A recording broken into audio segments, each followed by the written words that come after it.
All right, everyone. Well, welcome everyone to today's FPA Coaches Corner Spotlight on how can I use digital marketing to grow my business with Kalli Fedusenko.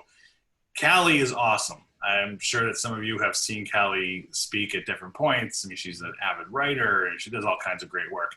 She's our digital marketing coach in the FPA Coaches Corner, and she just does some tremendous work.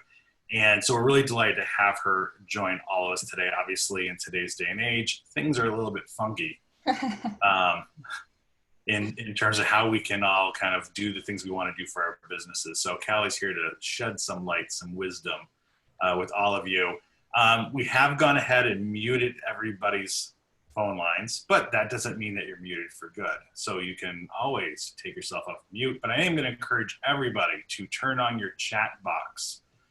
So if you don't know where the little chat icon is, go ahead and turn that on. And if you have questions that come up, you want to put them into the chat box, go right ahead.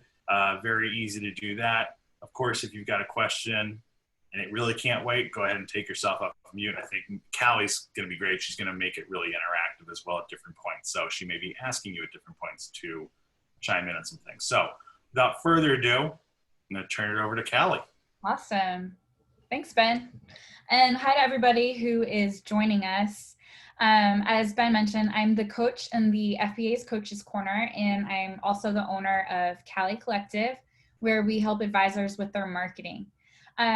So as you mentioned during this webinar, if you have a question that comes up, you can go ahead and put it in the chat box, and Ben will be moderating that if I happen to miss it because I'm talking. I'm also going to ask a few questions as we're going through. So if you're joining today and you don't know who the FPA is, FPA stands for Financial Planning Association, and they are one of the largest organized communities of advisors. They offer several ways to build relationships with other like-minded professionals and several resources to improve your trade. And one such resource is the Coaches Corner. It's part of your FPA membership and gives you access to lots of free resources from a group of consultants and small businesses like me who help advisors like you. And if you're a member, you can access this in your FPA member portal, where I've got this red circle and arrow. That's where the button is. Each coach who's in Coach's Corner has something that they focus on, their expertise. And if you haven't guessed, my expertise is digital marketing. So with that, can anybody tell me what the heck digital marketing is? And this is a real question.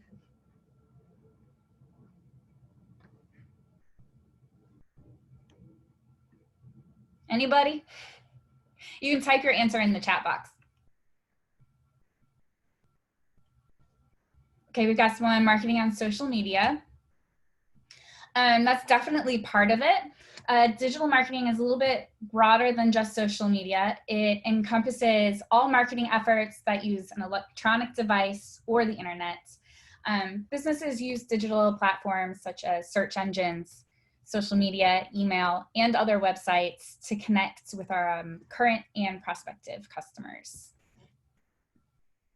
So digital marketing is actually just one small piece of a much larger system that we call marketing. You're probably familiar with some of the other types of marketing, like door-to-door, print, event marketing. Digital marketing, however, is rather new in comparison. In fact, the internet has only been around since 1990, which is meaning the internet is younger than I am. So as technology is evolving, so are the platforms and the way that we use it. And because of this constant changing, your compliance department isn't able to research the best way to protect you from litigation. And so their response to that is to just ban platforms altogether until they can create those proper regulations. And I think we can all agree that that's done in your best interest, but it prohibits you from becoming an early adopter. So by the time a platform is approved, it's really easy to feel overwhelmed because there are these other companies and industries, and they've been producing content and building an audience. and you're just now being able to use it and learn how to navigate it. So in response to this challenge, many advisors decide not to pursue digital marketing until it's absolutely necessary. But that being the case, I've got some good news for those of you who are on this webinar.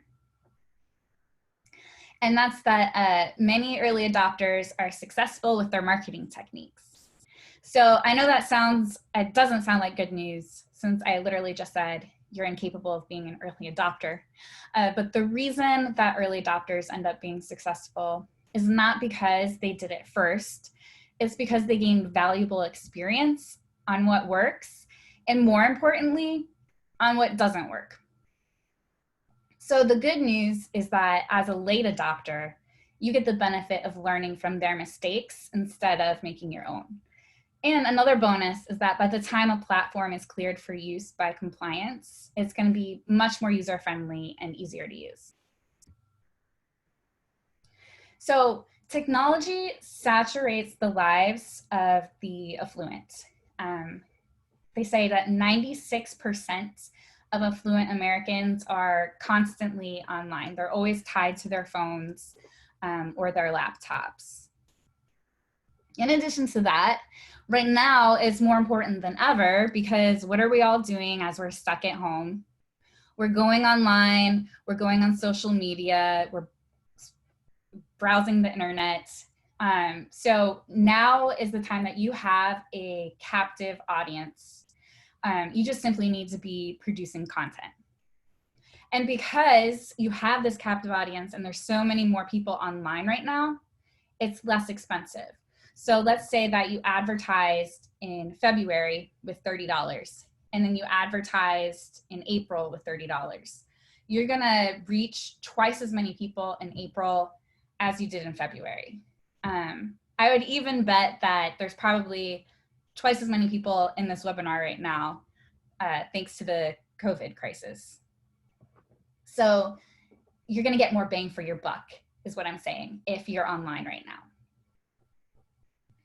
So the question isn't if you should be using digital marketing, but how, and enter the marketing campaign. A marketing campaign is the plan of attack to accomplish a marketing goal. And each marketing goal, and you should have several, should have its own campaign. So what is a marketing campaign? It's kind of your process for your marketing. And the process of financial planning is actually very similar to the process of marketing, right? So before you can build a plan for your client or prospect, you need to know their personal situation and goals. And I mean like specific goals, because you can't build a financial plan for them around the goal of, I want more money. We need to know what they want from more money.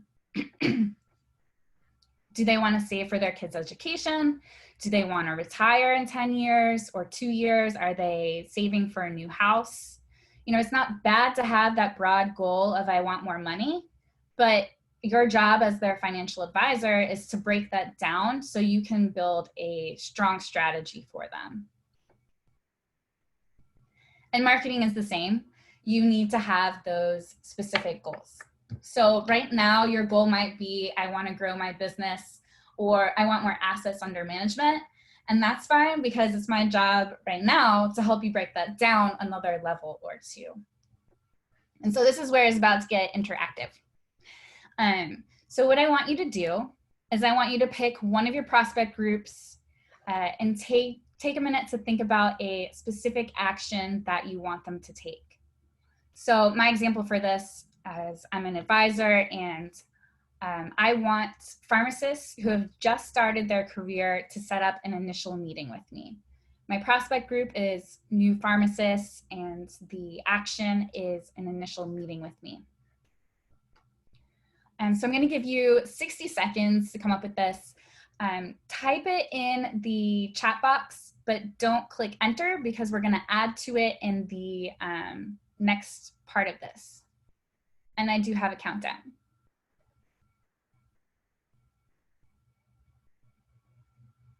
And I also just closed my window that I need open.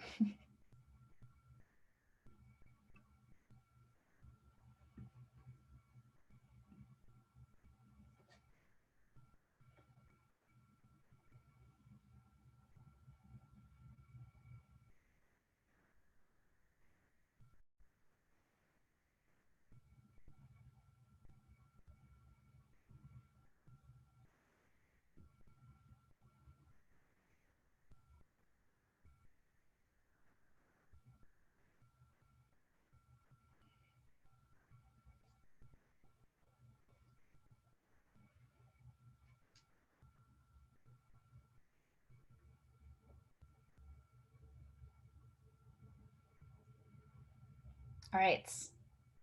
Awesome. I see a few have answered in there. So now that we've got our starting place for our marketing campaign, the next part of this is building the core message. And when I say the message, I don't mean that you're going to use this word for word in the content that you create for the marketing campaign. It's more of your guide in creating those content pieces to support your message. So take a minute to think about the message that you want to send to your prospects and your goal, putting those together. The message that you want to send to them, go ahead and add that in the chat box and then send that through, and we're going to kind of read some of them out. My example for this, I want the pharmacists who've just started their career to set up an initial meeting with me.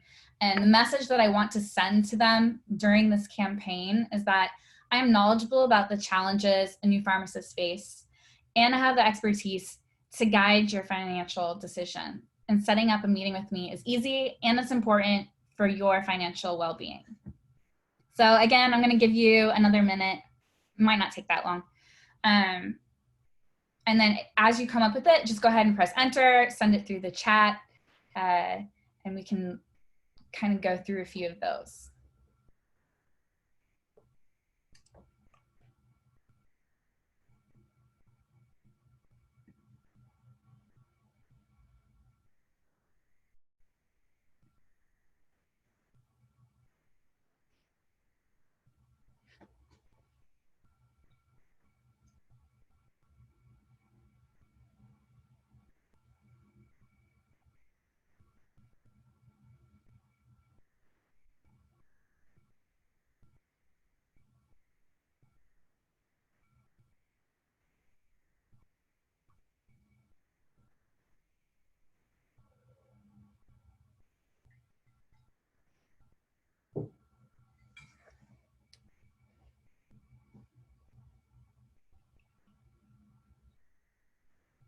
All right, so if you've got that, go ahead and send it in.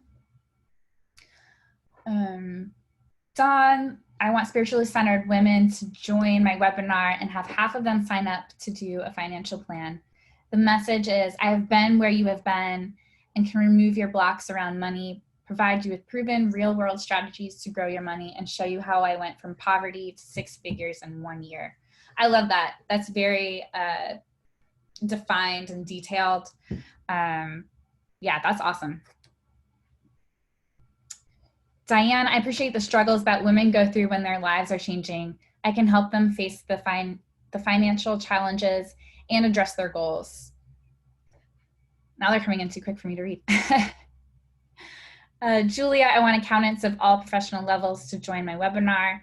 I am knowledgeable about the process and challenges accountants face and want to help them be better prepared. Okay, so looks like a few of you are doing some webinars, which is also great. I'm guessing you're probably using Zoom to do those. I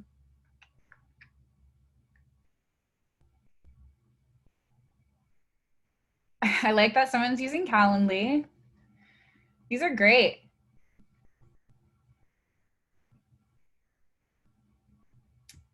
All right, I'm gonna move ahead. The next phase of this, you know, we've got our goals, we've got our audience, we've got our message. The next part of this is going to be how much money and time are you willing to spend on this? So it's beyond just the dollars, it's also the time that you're going to be spending, because there are several organic campaigns that you can do to focus on to avoid having to pay advertising. But even if you are doing those organic campaigns on your own to save money, you're going to end up spending a lot of time. So you really have to consider how much time and money you're willing to spend to achieve your goal. Another thing is that you can always start with a smaller amount and invest more at a later date. But I do caution against spending the bare minimum because it's kind of like you make a smoothie every morning and you go to a thrift store to buy a blender because you've been hand making these smoothies. You get the blender and then the next morning it breaks. And so you decide a blender is not going to help my situation. Whereas if you had just spent a little bit more and got a better blender, then you would have gotten the results that you wanted. And so advertising is kind of the same there. You just have to be, not that you have to spend a lot of money, but you want to spend more than just the bare minimum because you're not going to see results if you are. You also need to give your campaigns adequate amount of time before deciding that they're not working. Typically, we say 18 months for content marketing. If it's advertising, though, depending on the journey that your client goes to from being a prospect to becoming a client, it's usually a shorter time frame when you're advertising, whereas if it's all organic. But 18 months if it's content marketing. And I know that's a long time, but you know, it's just like investing. It's tough to stay in there when you're not seeing those immediate returns. But if you do, it can be well worth the wait. So the budget part, you know, we don't really have time to go through that. And that's going to be different for everybody. But on your own time, go through that. Think about how much you would be willing to spend time and money for the month. And so that kind of looks like, I'm willing to spend 10 hours and $5,000 for the month. And then out of that $5,000, how much do I want to put into each type of marketing? And of course, before you can decide the budget for each type of marketing, you need to figure out which type is going to work best for your campaign. That's going to be based on your goals and your audience, and it might not always be digital marketing. You know, there are some people that don't use the internet and they're not familiar with technology. So you wouldn't be able to reach them with a digital campaign. However, that's a very small percentage. I think most people are online and using technology at this point. So everything that I've talked about up to this point can be applied to any type of marketing. But going forward, I'm going to assume that digital marketing fits your campaign and discuss specific digital marketing strategies. So after we've determined, okay, we're going to be investing that $5,000 in digital marketing. Now we have to figure out where do we want to put our message to show up on the internet by figuring out where our target audience is going. So if I'm trying to reach young pharmacists, you know, where are some good places to show up on the internet? These are young adults. They've got lots of student debt and they're looking for a job, or they were just hired. So where are they spending their time when they're on their phones and on their laptops? How can I get them to see my message? Go ahead and post any ideas you have in the chat, and we'll kind of go through those a little bit.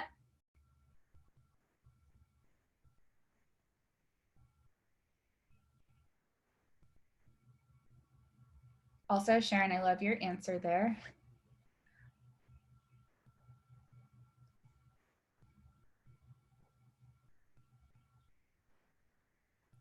Any ideas on where we can reach young pharmacists? Okay, great. Facebook groups, Instagram.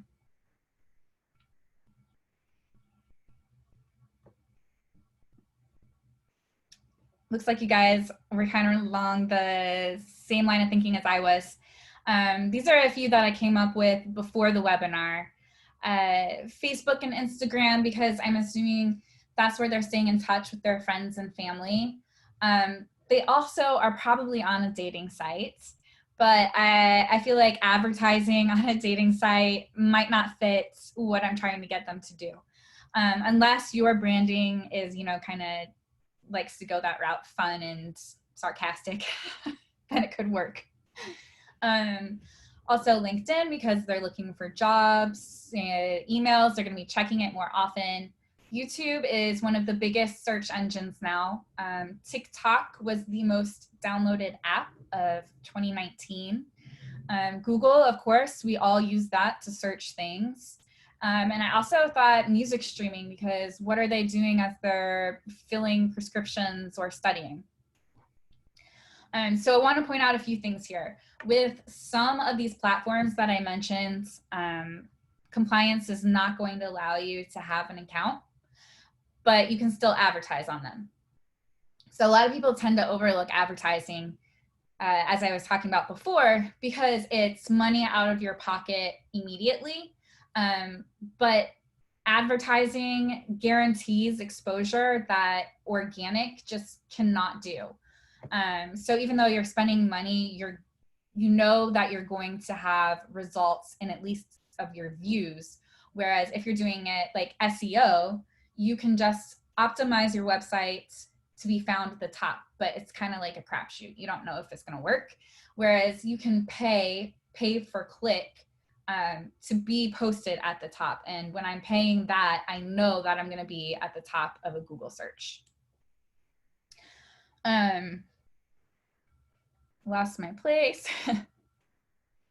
So it really comes down to, do you have more time or do you have more money at this point in time? The second thing I want to point out is that it's really important to create the stages or the phases of your sales funnel to get your prospects to the final objective. Because here's a secret on what 90% of businesses that market or advertise online do wrong. They try to sell something to you in the first ad that a prospect sees. It rarely works. It's kind of like asking someone, hey, do you want to get married on the first date? Like, I don't know you. No, I don't want to get married. And just like dating and the sales process, you need to introduce yourself. You need to flirt a little. You need to let your prospect get to know you before you propose. So we look at this as a 4-phase funnel. The first one is brand awareness. You're introducing yourself. The second one is generating leads. This is where you're offering them, or you ask them for their contacts. Third phase is nurturing that lead, where you're giving them valuable advice that shows how you can help them and why they should trust you with their money. And then the fourth phase would be conversion into that scheduling a meeting. So taking this idea of a 3-phase, 4-phase funnel, and combining that with the platforms that we already talked about where we could reach the pharmacists, we're going to combine those two to make a campaign for the month of June. And rather than using all the platforms I said from the previous slide, I'm going to stick to the most popular platforms because those are going to be the ones that you are most familiar with and comfortable using and will probably fit most of your campaigns. So the first thing that I would do as I'm creating my campaign is I'm going to think of something of value that I can use to introduce myself and show how I can be valuable. So I'm going to write a blog article that is about how to make a budget with your first career that's going to make you money in the long end, because that's also answering or giving that core message of, I know what you're going through and I have the expertise to help you, and here's why. This one I've marked as awareness and lead generation, and had a lot more notes here that I just skipped, but oh well.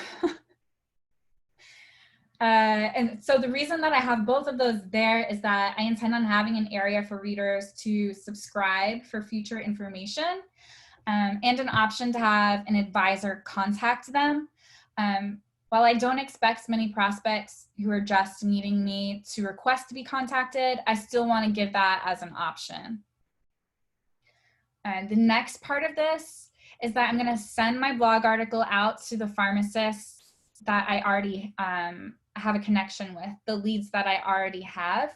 And this is going to fall into the nurture category because if I have their information, we obviously have already generated the lead. Afterwards, I'm going to post on social media. I kind of separated this out between organic and paid.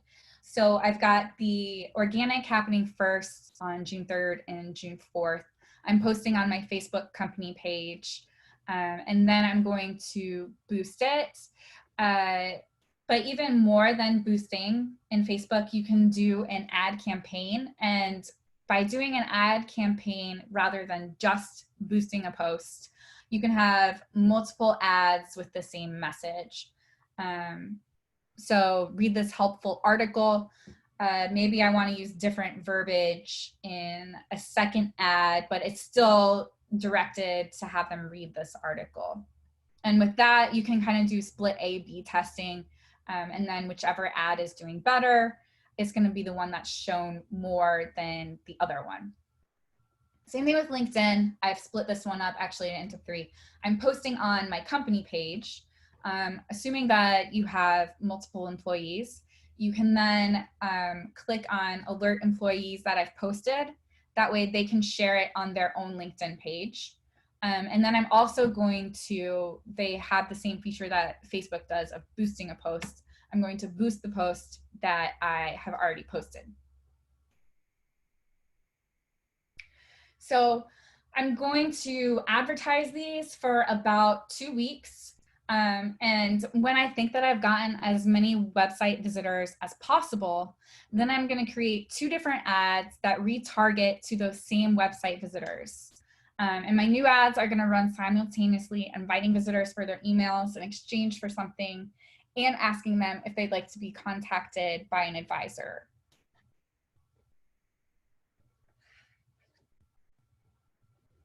So you can kind of see the process here, right? I am releasing something, I'm introducing myself, I'm gathering the leads, and then I'm nurturing those leads. And I'm going to keep with the lead generation and nurturing. And then I'm still going to start all over again with the process of awareness and lead generation with the next piece of content in July. Like I'm going to release my next blog post in July, providing value. So wherever they are in the funnel, they're being hit. And then at the end of the month, I'm going to review the results I have of each campaign. So, you know, July starting, I'm going to look at how June's article and social posts did, and how is that going to affect what I'm releasing in July. You might want to give it more time. Maybe look at your June posts at the end of July.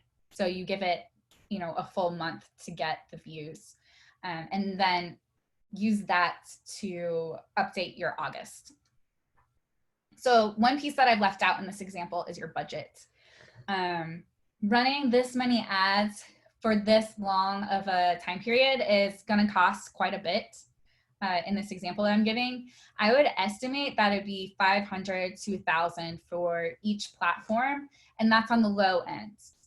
So depending on your budget, you can adjust which ads you want to use. So maybe you want to get website visitors organically and then advertise to nurture the lead. Or maybe you want to advertise for reach this month and then advertise for nurturing next month. It's going to depend on your budget, how fast you want to see results, and it's also going to depend on that client journey again. If my client has a longer journey, then I don't mind boosting this month for brand awareness and next month for nurturing. Whereas if it's a shorter journey, a shorter decision-making process, then I would want to be doing both of those things in the month. And I do have a template to build a marketing campaign like this that includes the budget piece. And we'll have that in a link that Buffy's going to send out after the webinar, probably tomorrow morning. It'll also have a recording of everything that I've talked about. So in summary of everything I've said, 96% of affluent Americans are internet users. It's important and less expensive to be reaching your audience on a digital platform right now during the COVID crisis.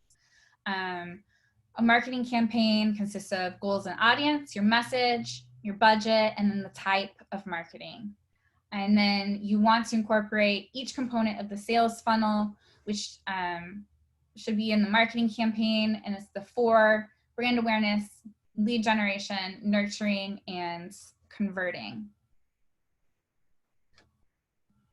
I'm going to open it up for questions here in a minute, but a little FYI, if you are an FPA member, you get 30 minutes of a one-on-one coaching with me at no cost.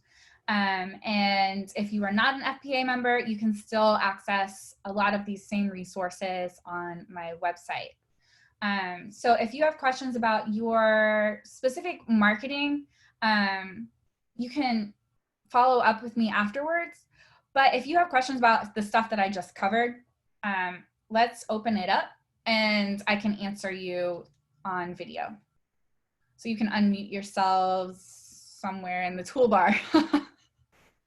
Yeah, and this is Ben. I could certainly unmute people if there's some trouble there. And I do know, Kalli, that there are some questions right there in the queue that might actually be good for you to follow up on from Diane, Awesome. and Larry. Diane asked, how do you boost a post? You kind of explained that, but what does it do for you? Mm-hmm. Was a good one. Tiffany has actually a really interesting one that I think would be really good for everyone to hear. It's about, best practices if you're part of a larger firm or part of an ensemble firm and how you kind of deal with that. So. Okay, so I'll start with the Facebook boosting.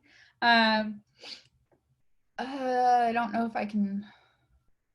So if, do you have a business page, Diane? I do. Okay, so on your business page, when you've created a post, right underneath the post after it has posted, you can click on a button and it says boost. And it's basically, it's advertising that specific post. And what it's gonna do is it's gonna get you more views. Difference between boosting and posting is not boosting and posting, boosting and advertising is that the advertising allows you to make some more detailed decisions. So I can decide that I'm going for lead generation instead of brand awareness, or I want clicks rather than views. Whereas if you're boosting, you're really just getting more views. And do you pay every time you boost a post? Yes, you get to determine the amount that you want to pay. So it's a pay per click. Exactly. Okay. Exactly what it is. Okay. Facebook's algorithm has really changed since they went public. So as a business page, most of your views are not going to be seen, especially if you've had your Facebook business page for a while. In the beginning, they kind of show it more, but then as you've had it for a while, they don't get through to your connections hardly at all, unless you're boosting. And it's because they're for profit, they're just trying to make money. Sure. Okay, thanks. Okay, so best practices for digital lead generation. You're part of a larger firm. That's a hard one. So they control the marketing. Do they let you do any of your own marketing? Yeah, and where I've struggled is, I've been focusing on awareness because I can easily do that without running afoul of compliance or the marketing department, but they literally call themselves a machine. So they have a lockdown on things like lead generation and content creation. So any suggestions would be helpful. How much, are you allowed to have your own website or your own web page and control over that? Like, what parts do you maintain control over? I maintain control over my social media profiles, being LinkedIn or Twitter. Okay. and my biography on the corporate website, but that's about it. I would start there for sure with the biography, and I would kind of have something in there, a call to action, you know, the people that you're trying to reach, and maybe a link to your Calendly if you have Calendly so they can set up a meeting. I guess you can't provide a resource on the website. But on LinkedIn, they actually have this new feature, and I haven't done it yet, but they have this new feature on LinkedIn where you actually gather the leads inside of LinkedIn. So you could try a campaign around that. You're still going to have, you know, some sort of content piece that you're bartering for contact information with. Facebook, you could also, well, messaging, I think they turn that off for advisors, most advisors, because of compliance. Does anybody know My if firm that's... doesn't even allow Facebook, actually. Only Oh, okay. Then I would definitely start with the LinkedIn and lead generation. What is your target audience, your prospects? multi-generational wealth.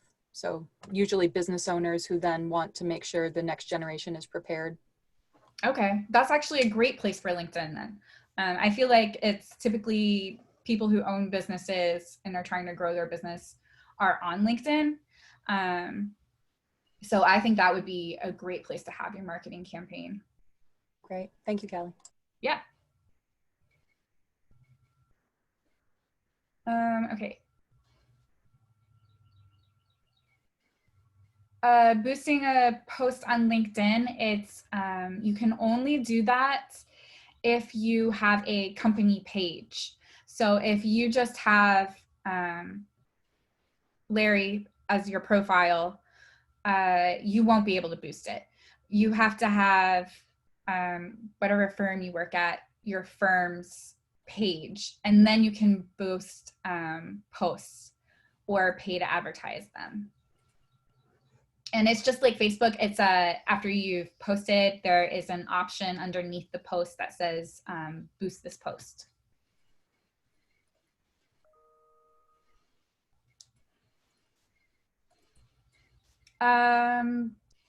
Books or websites. I can't think of anything off the top of my head.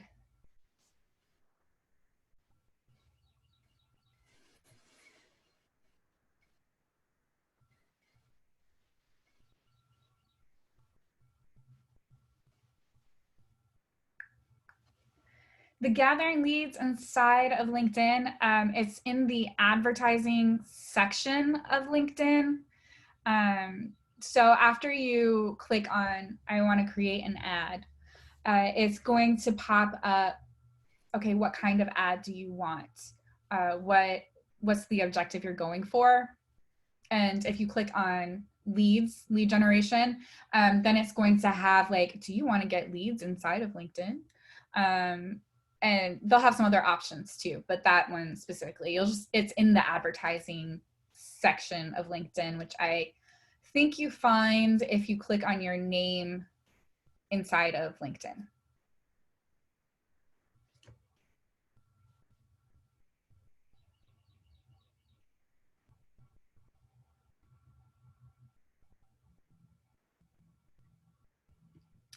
All right, anybody have any other questions or anything I can go into more detail about? Kalli, this is Tiffany again. I've heard differing opinions in the past from marketing professionals about the percentage of annual revenue that should be kind of a healthy spend for marketing, but specifically digital. What would you recommend as a percentage of your overall revenue? 100%. No, I'm just kidding. It's really going to kind of depend on what you're trying to achieve. I've also heard a lot of different, 20% is what I've heard for marketing in general, but you know, it's really going to depend on your target audience, which you said is multi-generational. I would think that a lot of them would be online. You're going to know your client base best though. You know, when you're in meetings, where are they spending their time? What are their hobbies? Where can you be getting your information in front of them? I think digital marketing is important, but that's because that's what I do. So of course I'm going to think it's important, just like you think investing is. I have seen a lot of success with digital marketing, and I actually just was told about a podcast somebody did where it was financial advisors who were retired from the military. This was their second business, and they actually built their entire business from Facebook. So it's going to depend on who you're trying to reach. Great, thank you.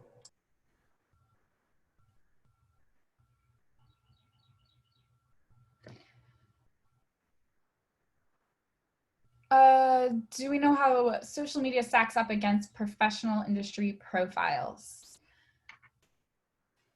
Society and websites. It's for reaching your prospects, right?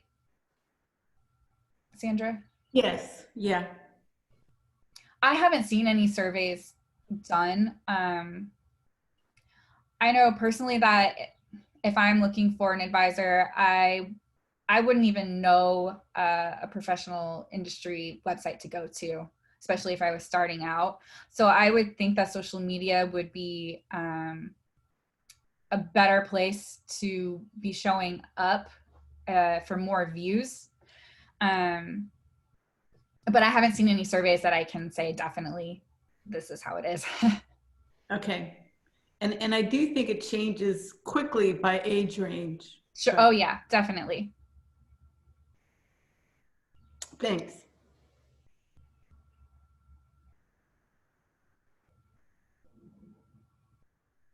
Kalli, this is Diane. As far as increasing our SEO, is there some ways that we can do that ourselves? Does it make more sense to work with a professional to have that happen? What would your suggestions be? My suggestion, I definitely am, before you work with a professional to do the SEO, I would spend that money on a pay-per-click campaign personally, only because it's a guaranteed result where the SEO isn't.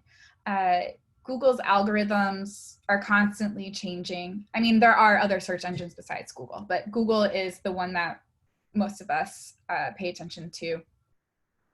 Now, they don't have major changes in their algorithm constantly. That doesn't happen as frequently. It's usually just minor changes.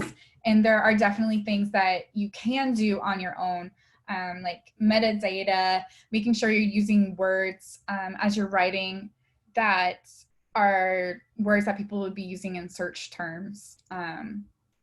You don't want the same article that shows up on one page to show up in another page. That will actually hurt your score. And there are a lot of different free resources where you can get this information on kind of like best practices. But before spending the money on having somebody do it for you, I recommend the pay-per-click campaigns. Okay. And does the posting on social media help with your SEO? I mean, how does that tie to your website? How do you get that tracking back to your website? Sure. So if you're posting on social media, I don't know if you've ever had this happen, but if I'm looking for something on Google, maybe specifically somebody's name, and I put that in, and if they're not found on many websites, their social media pages are going to come up.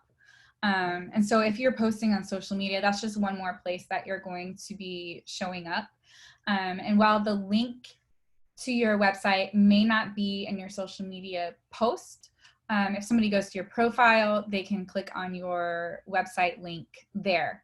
It's also going to build traffic with people who are seeing your content on the social media platform. So if I'm on LinkedIn and I post an article that I've also put on my website, and you click on it, then I'm just getting, that's just one more place for me to be getting traffic from. So does it make sense that you post the article to your website and then post it on social media to go back to your website to get it? Yes, absolutely. Okay. So I wouldn't post the entire article on social media.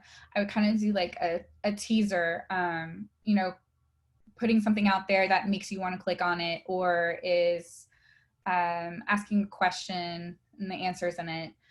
Just something short that grabs their attention and makes them want to go to the article. Okay. And always use images. That's another big one. With social media, always be using a picture or a video with the content that you're putting out there. Those get a lot more views than just text. Okay. Thank you. Yeah.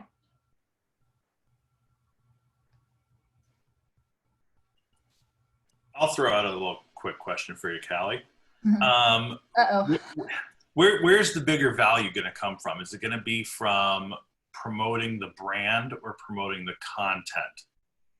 You know, I think it's hard for, at least in my 20 some odd years of working in financial services and working with advisors in PR, it's really hard for advisors to, at least from my seat, to do the content generation, to actually develop the content, whether it's the articles or the white papers or the video or whatever.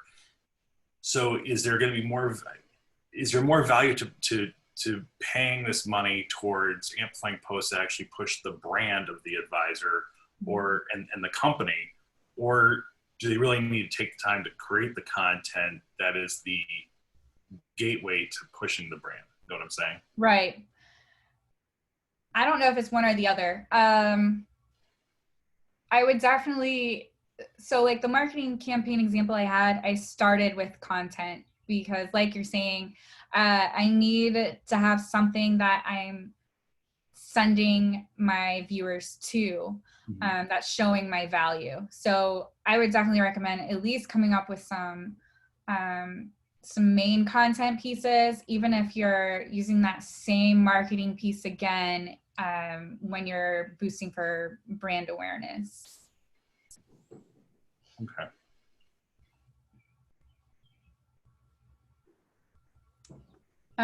Sandra, yes, it does. Having a Google business profile definitely helps with your website traffic, especially for traffic locally. So somebody who's in your local area who might be searching financial advisor, that's going to help you show up. And I know that I've had a lot of people who have trouble with compliance getting a Google business page approved, which is unfortunate because it definitely helps with website traffic.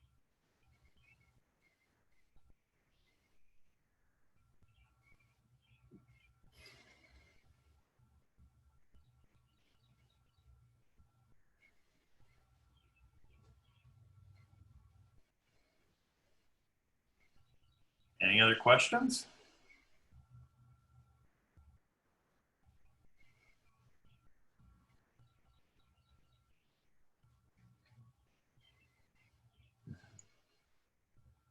All right. I guess, Kalli, I mean, you've gone 50 minutes. That's awesome. Do you have any additional closing remarks that you'd like to leave everyone with? Stay healthy and sane. I know it's hard because we're all stuck at home. Yeah, it is definitely hard.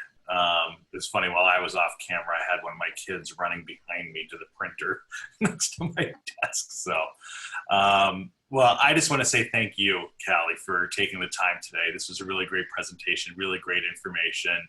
I know I appreciate FPA, really appreciates your partnership in being our digital marketing coach. So thank you for everything you're doing. And I want to thank all of you for joining us today. And as Kalli had mentioned, I believe Buffy or Kalli, we're both sending an email to all of you by sometime tomorrow morning with some follow-up information, links, and so on. So take a look at that. And of course, as always, visit onefpa.org/coachescorner Yes. See all the various coach information, great content from Kalli and the other coaches. So take advantage of the opportunity. And I just want to thank all of you for taking the time, and stay healthy, just as Kalli said. Thanks so much, everyone.